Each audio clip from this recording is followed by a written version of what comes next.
Welcome to our channel. Speeding up Windows doesn't require third-party tools or registry hacks.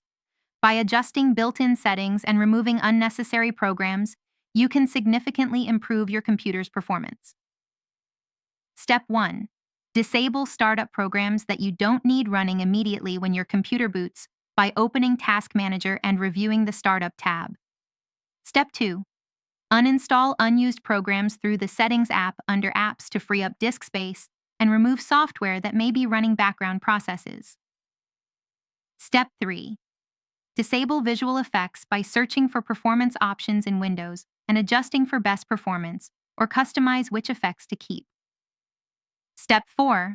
Clean up your hard drive using the built-in disk cleanup tool, which removes temporary files, system files, and other unnecessary data. Step 5.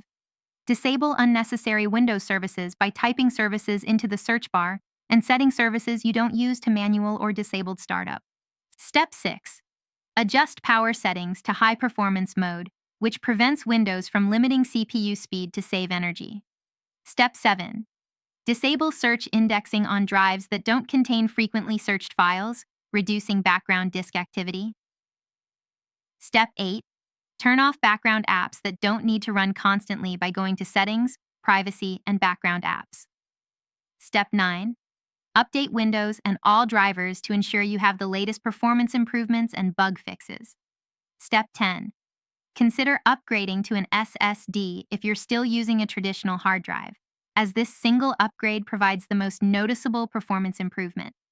Your Windows system is now running faster and more efficiently. Don't forget to like this video and subscribe to our channel.